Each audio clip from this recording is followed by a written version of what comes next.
Hi,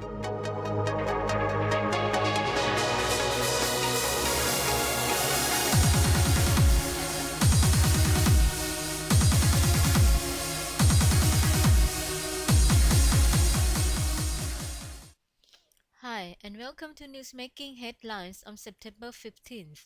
Well, one look at today's newspaper front page headlines, and you will see that not only are political temperatures rising, but things are getting quite alarming.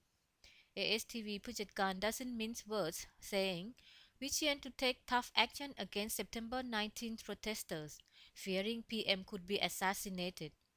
Prime Minister Abhisit has admitted that intelligence officials have received news about an assassination plot targeting not only on him but key judges and officials. Thai Post puts it bluntly, Jiu or Chavalit Yongjae starts fireworks, waging war to topple militarily by impregnating left ideology. The report says Chavarit told a Pheu Thai party meeting that they have to get more grassroots support from both students and 12 million unhappy farmers to fight against the military and the government. Chavarit says the Pheu Thai must be strong enough so it can rule the country as a single party. Well, you can be forgiven for thinking the country is heading down the path of deliberate disorder, not reconciliation. Thairat's main headline screams, Nevin goes headlong, ordering 50,000 people to back amnesty law supposed to help those charged in political rally cases. Opposite hits back, claiming this would bring conflict, adding the action is a threat to government solidarity.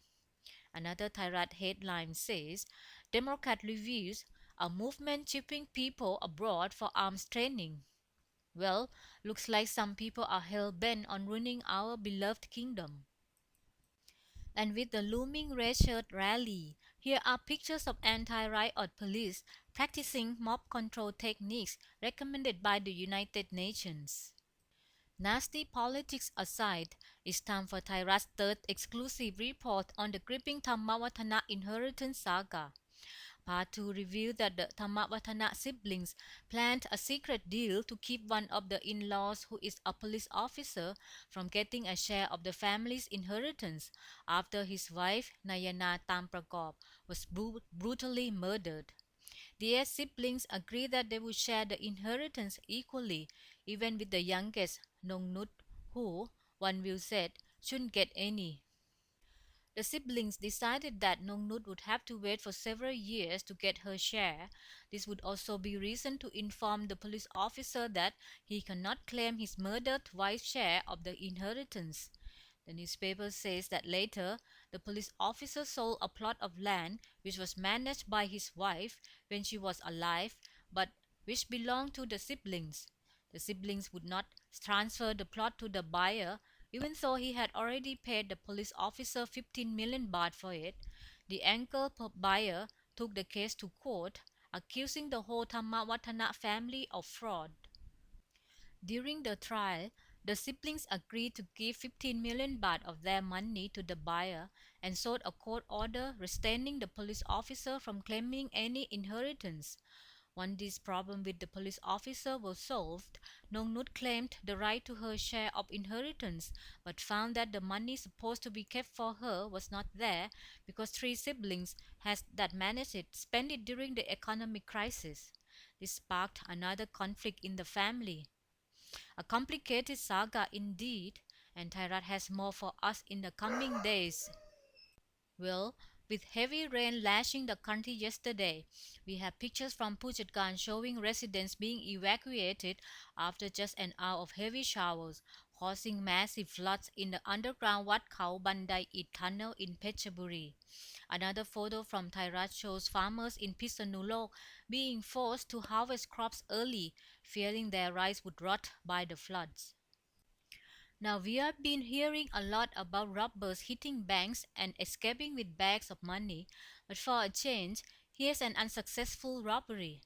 Thairat says former lone military conscript robs bank caught by Good Samaritan.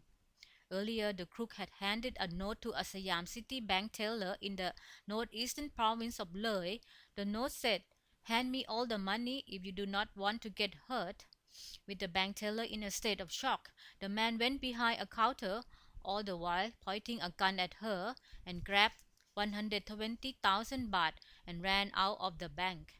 But he was stopped in his tracks 500 meters away by a motorcyclist who heard people shouting to catch the robber. We end this program with the sad plight of a 12-year-old girl who is left to struggle to earn a living to feed her disabled father, suffering from aphasia, in a house that cannot protect them from the rain or sun in Pichis Bangmunat district. After her mother died, the girl has had to get food from the temple each morning, run to school where she earns her lunch by washing plates, and then work for a meager 30 baht so she can buy dinner and medicine for her father. She urgently needs money to fix the roof of her house. Her plight has reached the ears of officials responsible for providing support, but with the bureaucratic red tape, it looks like the father and daughter may continue getting soaked through the bone till the rainy season disappears. If you want to donate money to help her, here is the number. That's it, folks. Have a pleasant day. Bye.